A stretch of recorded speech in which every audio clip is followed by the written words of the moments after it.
Bonjour à tous et à toutes, pour ceux qui suivent les vidéos du champ d'à côté. Première vidéo 2019, la première vidéo dans le champ. On avait fait un petit peu en pépinière, une en pépinière il n'y a pas très longtemps. Donc on repart sur, on va essayer de faire une vidéo par mois pour essayer de voir un peu voilà, l'évolution sur toute la saison du champ. Une remarque qu'on m'a faite, je vais essayer de pas trop bouger parce que je suis avec le téléphone et on m'a dit que en fait, ça faisait mal au cœur au bout de 2-3 minutes. Donc on va essayer de faire le moins de gestes brusques possible. Donc voilà, on se retrouve sur le champ. On a un peu mis des arbres cet hiver. Là, on en voit un petit peu au loin. Ici, on voit un olivier. Donc on a fait une ligne d'olivier tout le long. Une petite cinquantaine d'oliviers en tout. Et un peu des arbres fruitiers sur notre parcelle. Mais bon, je ne vais pas la présenter aujourd'hui, on va s'intéresser uniquement au maraîchage, hein. C'est la partie qui est peut-être la plus intéressante pour, au niveau de la transmission de ce que je mets dans les rapports d'activité et tout ça. Donc les arbres, on est plus sur du classique. Après, on a fait deux trois petits essais cette année qu'on va mettre en place, donc j'en parlerai rapidement. Au niveau du maraîchage également, pour changer un peu de technique. Donc, si on se souvient bien, l'année dernière, il y avait 12 jardins. Alors on en a rajouté 3, c'est ce que j'avais indiqué dans une des dernières vidéos, c'est qu'on a rajouté donc 3 autres jardins qui sont ici en premier plan. On est bien embêté parce que 12 jardins ça tombait bien pour faire tous les signes du zodiaque. Et là on se retrouve avec 3 jardins en plus. La raison c'était de laisser reposer une série de 3 jardins tous les 5 ans. Donc de tourner sur 5 jardins au lieu de 4. Et donc ça permettait de faire un engrais vert sur 3 jardins, donc sur une grande longueur, là, comme on voit là, donc une succession de 3 carrés de 12 mètres par 12 mètres. Et donc on a rajouté ces 3 jardins en faisant donc, une occultation, ce qui permettait aussi de se débarrasser un peu du chien-dent qui est très présent, surtout sur les premiers 12 mètres. Là. Donc une occultation de juin à octobre qu'on a débâché. Et là, voilà, on a réinstallé une ligne d'aspersion ici. Donc maintenant, ces jardins-là vont s'appeler, si vous prenez les rapports d'activité ou mon fichier en ligne, donc on les a appelés par les archanges, puisqu'on n'avait plus de place pour les signes du zodiaque. Donc ils s'appelleront Gabriel, Michel et Raphaël. Donc voilà, donc il ne faudra pas se tromper par rapport aux autres vidéos. Ici, on n'est plus sur le bélier. Le bélier, il est après. Et là, donc c'est le jardin qui a été rajouté, donc qui a été mis en culture cette année.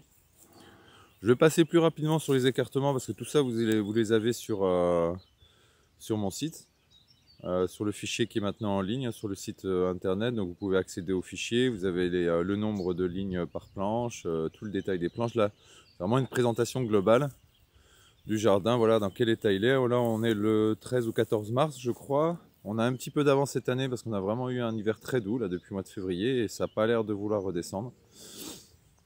Donc voilà, on fait une petite présentation rapide, petit tour du champ. Donc vous voyez ici, on a 3 planches d'épinards, 4 lignes par planche. On voit que ça pousse pas mal, hein. À ce rythme-là, d'ici 15 jours maximum, on récoltera les épinards, donc à la fin mars. Ici, une planche de salade mesclin, voilà, qui est pas mal non plus, pareil, qui avant, normalement, à fin avril, on commence à récolter. Ici, on a le mélange asiatique. Alors, mélange asiatique avec du Mizuma, Mizuma rouge, Mizuma vert, moutarde, et puis j'ai acheté un truc à Volt là, qui s'appelle mélange asiatique, donc il y a d'autres choses dedans, du tatsoi ou des choses comme ça, je ne peux pas vous dire en détail, là c'est cette partie-là, là, où c'est directement le mélange qui est vendu comme ça. Sinon moi je faisais des choses un peu séparées avec du Mizuma d'un côté, de la moutarde de l'autre, tout ça. Donc là il y aura voilà, la préparation pour le mesclin, donc qui est bien parti. Hein. Là, on pourrait quasiment déjà récolter un petit peu de Mizuma. Et puis la salade, c'est dans, allez, on se dit une quinzaine de jours. Encore une série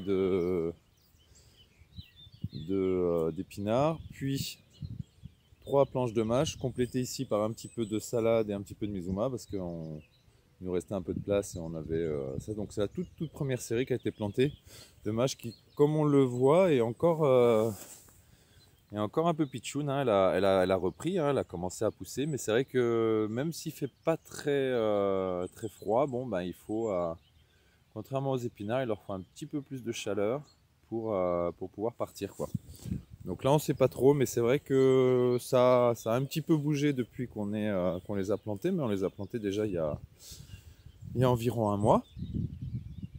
Mais pas des masses, alors qu'on a quand même des belles journées. Voilà, on commence à voir un tout petit peu l'herbe qui commence à arriver aussi. Ça ne mérite pas encore un désherbage, mais on fera ça certainement la semaine prochaine.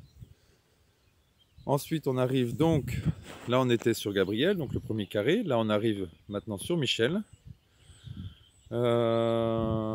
Avec donc une deuxième série d'épinards, ici on voit, donc plus petit, ont été plantés je crois 10 jours après les premiers. Voilà, donc 4 planches d'épinards. Ici une nouvelle planche de mesclun, enfin de mélange asiatique pour le mesclin. Donc là on a un truc qui est sympa aussi. Et que là, peut-être que la semaine prochaine on pourrait en faire un peu, mais bon, comme on n'a que ça, on va pas commencer à vendre maintenant. On va attendre quand même. Ici deux autres planches d'épinards qui avaient été plantées alors en même temps que les autres, mais alors est-ce que c'est parce qu'elles sont à peine plus à l'ombre? Pas beaucoup. Ou alors là il y a une autre variété aussi. Là on a du Matador, alors que l'autre c'était Verdil. Ceux-là n'ont pas trop bougé. Ils n'ont pas trop poussé, contrairement aux premiers qu'on a vus, alors qu'ils ont été plantés en même temps. Vous voyez la différence. Ici on a un peu plus de feuilles déjà, quoi.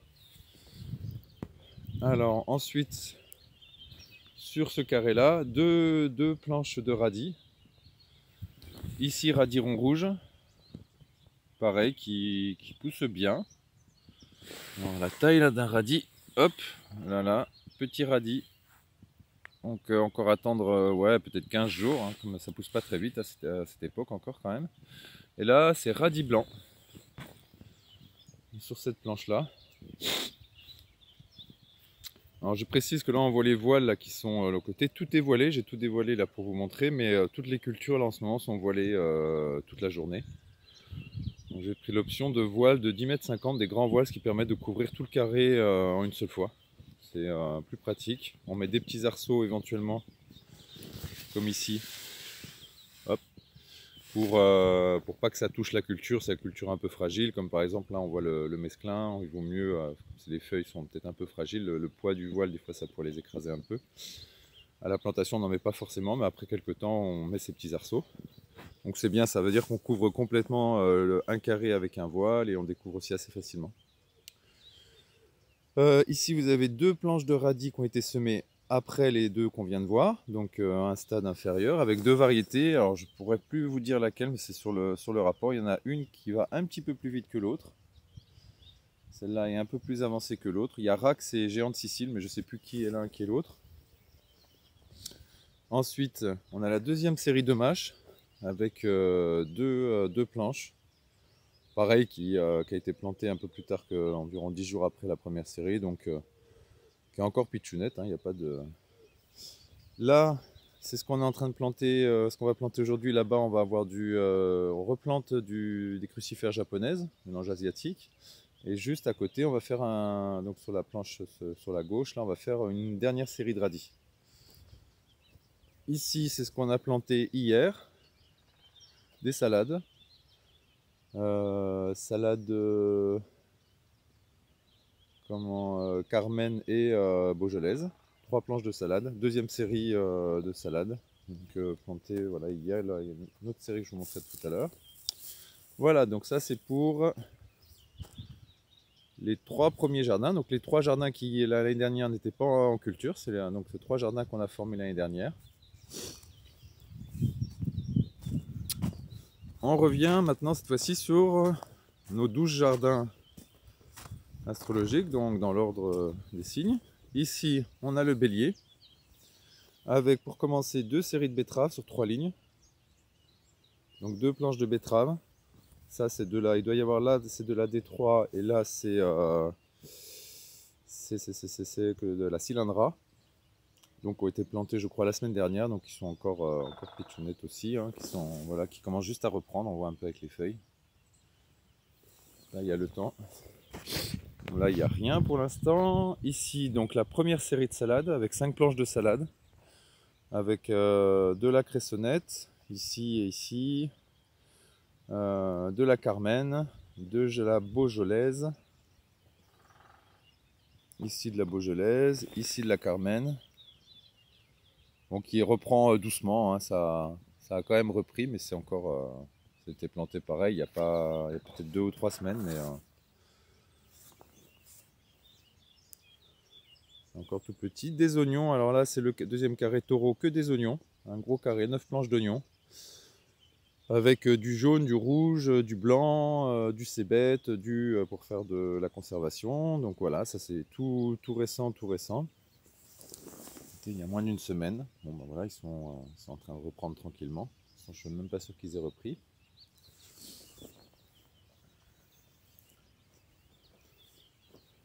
Passe le taureau, on arrive sur le Gémeaux. Avec peu rempli encore le Gémeaux, là ça devrait arriver là sur la droite là. Tout ce qu'il y a sous le voile, il y a 2 planches où on voulait faire de la coriandre. Là on a de la mâche toute petite, c'est aussi une série qui a été plantée en 2e temps.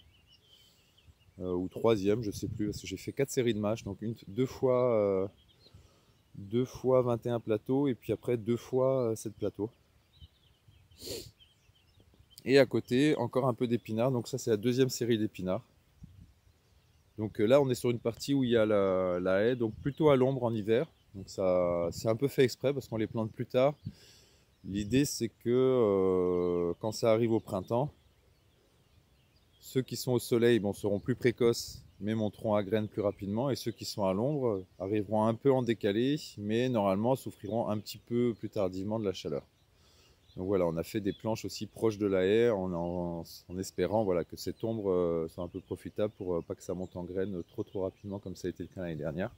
Bon, l'année dernière on avait eu aussi un gros coup de chaud au mois d'avril, donc ce qui avait un peu provoqué la montaison. Mais voilà, donc ça c'est pour ces 3 jardins. Ici on arrive sur donc, les 3 suivants.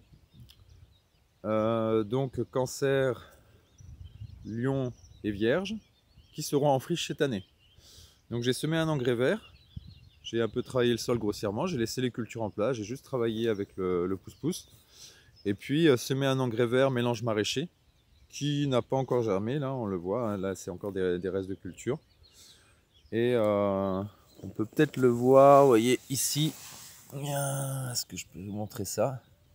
Ah, ça c'est du pois, hop là, qui commence à germer. Donc ça a été jeté à la volée, un peu remué, mais il y a de la moutarde, il y a de la veste, il y a un petit peu de tout. Donc là je vois que ça commence doucement à germer. Donc ces 3 jardins voilà, seront pas cultivés cette année. On laisse l'engrais vert jusqu'au mois de juin et après on occulte jusqu'à l'octobre. Toujours dans cette idée, l'occultation, ça permet déjà de coucher l'engrais vert et de bloquer la poussée du chien-dent pendant l'été, lui mettre un petit coup derrière la tête. Voilà donc pour ces 3 jardins. Donc Cancer, Lion et Vierge. Ensuite, sur la balance, j'ai laissé le voile. Je me perds dans les signes là. Je ne sais plus si c'est balance. Je crois que c'est balance. Donc sur la balance, j'ai laissé le voile parce que c'est pas intéressant à voir ce qu'il y a dessous. C'était les patates qui ont été plantées cette semaine. Donc 9 planches de pommes de terre aussi, quasiment toute la même variété. La Margot de Paysan Ferme, qui est une précoce. Et j'ai mis aussi un petit peu d'alliance, une planche d'alliance, qui est un peu plus tardive. Voilà, donc voilà, vous voyez le voile, voilà, il couvre bien les 8 planches, les 9 planches, pardon. Donc ici, patates plantées cette semaine. Ensuite, ici, un jardin à moitié rempli. Sur 4 planches, on a les carottes. Donc on a fait 2 variétés, 3 planches. Alors on voit, si vous regardez bien, vous voyez les lignes, je vais vous montrer un peu mieux. 3 planches de touchon et une planche de nantaise. Alors c'est semé très dense. C'est un peu fait exprès, comme ça, ça passe un petit peu de temps au niveau de l'éclaircissage. Mais au moins, on est sûr qu'il n'y a pas trop de trous, parce que voilà, l'intérêt, c'est qu'il y ait quand même le moins de trous possible pour optimiser la surface. Et là, on voit bien sur la nantaise qui est sortie un peu mieux que la touchon. On voit les 7 rangs, si vous comptez. Voilà, on va faire un peu un grossier, vous allez voir la densité. Donc voilà, le premier désherbage. Donc il y a eu un désherbage thermique juste avant semis, je ne le fais pas après, je le fais juste avant. Une tentative de faux semis, sachant qu'en hiver il n'y a pas grand chose qui pousse, mais c'est-à-dire en préparant le sol début février, en arrosant, en couvrant avec une double couche de P17, c'est-à-dire un voile comme ça mais doublé. Et ensuite, fin février, je crois, on enlève le voile, on passe un bon coup de désherbage thermique partout, et puis après on sème. Bon, l'année dernière ça a très bien marché, là on voit quand même qu'il y a de l'herbe qui arrive. Donc je pense que la semaine prochaine on va se faire un premier désherbage grossier, au moins en interrang, et que peut-être 10 jours ou 15 jours plus tard on fera vraiment l'éclaircissage final. Donc là on a une bonne levée sur la nantaise, qui a levé un petit peu plus, un peu plus tôt que la touchon. La touchon on voit aussi, pas évident mais faut regarder un peu. Voilà, donc c'est pas mal, on est content quand même. C'est toujours un peu le problème avec la carotte, c'est de réussir le lever quoi, pour optimiser la surface de la planche quoi. Donc il y a, si vous comptez, il y a 7 rangs donc 4 fois 7 rangs. Ça c'est pour le printemps. Ensuite on arrive, donc là avant c'était balance, après balance je crois que c'est sagittaire, et ensuite on est sur scorpion. Non, sagittaire, oui, je sais plus. Non, ça doit être scorpion et après sagittaire. Ici on est sur sagittaire, voilà, ici on a 4 planches pardon, de persil. On en a fait un petit peu plus cette année, on les a fait que sur 4 ans et pas sur 5 ou 6 comme l'année dernière. On en fait un peu plus parce qu'on a un créneau en biocop où il nous en prendrait pas mal. Donc voilà, on a un peu augmenté le volume, surtout que c'est une culture qui n'est pas trop difficile. On l'a mise près de la haie pour essayer de la faire durer la plus longtemps à l'ombre. Mais c'est vrai que l'année dernière, on a réussi à tenir une planche quasiment toute l'année, quoi, hein, en la désherbant bien, en passant régulièrement. C'était une culture assez tranquille. Donc 4 planches de persil, suivi de 2 planches de mâche. Donc les dernières séries de mâche, là je sais plus, quatrième ou ça même cinquième, je sais plus de série de mâche. Je crois que ça doit être la quatrième celle-là. Alors c'est marrant, c'est exactement la même variété, mais il y en a une qui semble un peu plus un vert un peu plus clair que l'autre. Bon. Ensuite, c'était les tout derniers épinards. On les a mis ici. Il reste une planche encore non utilisée. Donc toujours pareil, dernière série d'épinards près de la haie. On essaie d'utiliser au mieux cette haie en jouant sur voilà, ce qui a besoin d'être à l'ombre, ce qui a besoin d'être au soleil. On s'est un peu fait avoir l'année dernière à l'automne. On essaie d'apprendre un peu là cette année à l'utiliser, quoi. Voilà. Donc ça c'était pour Sagittaire. Ici on arrive donc à Capricorne, on arrive donc sur la dernière série. Donc l'année dernière, je ne sais pas si vous vous souvenez, ici il y avait toutes les tomates justement qui étaient tombées malades, qui étaient près de l'ombre en fin de saison. Les séries de tomates, il y avait des courgettes. Donc sur le Capricorne, on a fait. Alors là, c'est la première série de salades aussi, avec l'autre que vous avez vu là. On les avait semés, bon, peut-être à une semaine d'intervalle, mais disons, on les comptait pour la même série. Donc voilà, c'est pour démarrer avec le mesclin. Donc ici de la salade, ici de la betterave, plantée en même temps que les deux autres qu'on a vu tout à l'heure. Mais celle-là, c'est de la choja qui est censée venir un petit peu plus rapidement, ce qu'on a remarqué l'année dernière, qui est un petit peu plus précoce. On les a fait que sur 3 lignes cette année, hein, toutes les betteraves, on les fait plus sur 4 lignes. C'est plus facile à désherber sur 3 et on va voir au niveau productivité si ça revient au même. Réduire un peu le nombre de lignes, mais par contre plus serrer les plants. Voilà, donc une autre variété. Ici, une série de mélanges crucifères japonaises pour le mesclin, donc a été planté, que je ne dise pas de bêtises, cette semaine. Voilà, tout récemment planté. Ici, des navets, 3 planches de navets avec 2 variétés de navets, la jaune qu'on fait comme d'habitude, et puis on en a fait une autre cette année qui est un blanc violet, je crois, globe ça s'appelle. On fait 2 variétés, donc une qui est censée être plus précoce que l'autre, qui va arriver un petit peu avant. Mais on voit qu'il y a déjà, enfin ça a bien repris. Ça c'est une des premières plantations qu'on a fait. Et va savoir pourquoi. Il y a des endroits où on a déjà un beau feuillage. Et c'est encore dû à la douceur du temps, sachant que voilà, les navets on les fait très précoces pour les avoir en avril. et que ça puisse libérer la planche dès fin avril et qu'au 1er mai, ici, on fait du haricot vert. Voilà, dès début mai, on fait la première série de haricots verts après les navets. Ça, on avait fait comme ça l'année dernière, c'est des successions qui se prêtent bien. Donc, sur l'avant-dernière qui est Capricorne, ensuite Verseau, voilà. On a l'ail avec 2 planches qu'on appelle d'ail, mais c'est de l'aillé en fait. On a fait des séries de 4.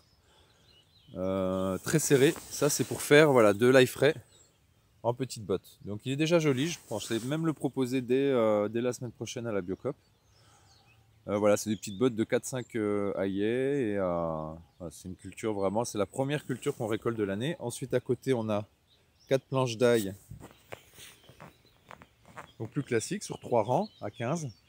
Donc là c'est pour faire de l'ail frais et de l'ail sec.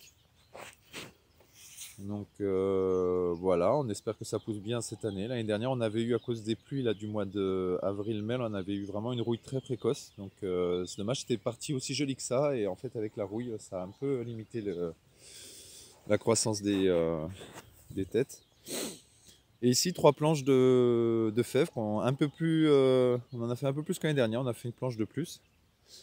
Et c'était mieux parti, pour l'instant c'est pas mal, on est pas mal, on a fait 3 rangs par contre on n'a pas fait 2. Et l'idée c'est de faire 3 rangs plus serrés et de couper les têtes quand on arrive à 1 mètre de haut maximum. Pour essayer de faire quelque chose d'un peu plus touffu et de se baser uniquement sur les premiers bouquets. Après on a déjà vu un peu de pucerons, bon ça c'est pas très dérangeant. Bon elles partent mieux que l'année dernière. Par rapport à l'année dernière on sait pas ce qui s'est passé, ça poussait pas. On est resté sur des petites fèves. Par contre, ça, le fait de voir déjà des fleurs en tête, là, c'est pas forcément un bon signe. Parce que ça veut dire que ça arrête de pousser sur ce niveau-là. Bon, après, il y a des rejets sur les côtés qui, eux, poussent en tête, mais c'est bizarre, hein, les fèves, qui est la culture peut-être la plus facile. Ici, on a l'impression. Alors, est-ce que c'est pas le sol qui est trop fertile? Je me suis posé des questions. Est-ce que c'est le vent, le fait que ce soit plus venteux, qui fait que ça. Des fois, on a l'impression que ça part moins bien. Bon, pour l'instant, il n'y a pas d'alerte, hein, on n'a pas l'impression que ça part mal. Mais on verra. On verra à quelle hauteur ça pousse.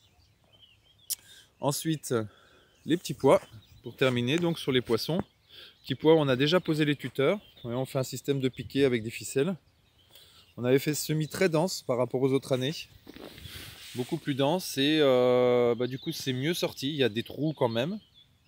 Mais dans l'ensemble, voilà, c'est un petit peu mieux sorti que l'année dernière. Ça nous évitera d'être obligé de repiquer entre.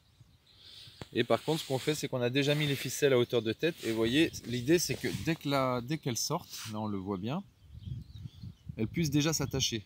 Donc c'est vrai que souvent on tuteur un peu tard. Et dès que c'est haut et que ça commence à tomber, après c'est chiant à vouloir remettre. Donc là on a mis deux hauteurs. Dès qu'elles arrivent à s'accrocher première, deuxième hauteur, eh ben, on rajoutera des hauteurs de ficelle voilà, pour arriver à en général 50. Bon, ça monte bien à 1 mètre, hein, souvent voilà. Donc là on a 4 planches de petits pois. On a fait toujours la même variété. La merveille de Kelvedon. Puis on en a essayé une autre aussi, je ne sais plus, de chez Vols, je l'ai marqué sur le site. Et à côté, ce qu'on a planté hier, donc une planche de chou rave et 4 planches de blettes, sachant qu'on a fait 3 comme on avait l'habitude. Puis là, cette année, on a tenté aussi une planche de blettes couleur. Bon, elles n'ont pas repris, hein, plantées hier, elles sont encore choquées par le transfert. Elles étaient dans la serre, tout au chaud, tout confortable, et là, on les a mis au froid. Voilà, donc ça, c'est la fin de la visite. Avec là-bas, on le voit un petit peu, le verger en formation. On a fait nos premiers greffes la semaine dernière. On espère que ça va reprendre sur le verger. Et juste pour terminer, ici, on est en train de mettre en place une grande ligne presque 3 mètres de large, uniquement en broyat, sans travail du sol. On tente le truc un peu de voir. Voilà, on va faire toute une longueur comme ça de 36 mètres. Sans aucun travail du sol, laisser reposer 1 an. Et puis ensuite, je pense on tentera des cultures de choux dessus. Choses qui nous demandent beaucoup de place en général, qui ont réussi assez peu de toute façon dans le champ. Donc les choux-fleurs, les choux d'hiver, les choses comme ça. Et bon, comme c'est un peu à l'ombre en plus en été. Donc voilà, on tente une culture sans travail du sol, un petit peu avec les principes de maréchal sol vivant. Voilà, après il y a d'autres essais qui seront en place, je vous les présenterai un peu par la suite. Voilà, donc le soleil se lève, les oiseaux chantent, il fait beau, il fait bon, frisqué mais bon, c'est la belle saison. Voilà pour la première visite du champ. Allez, à bientôt!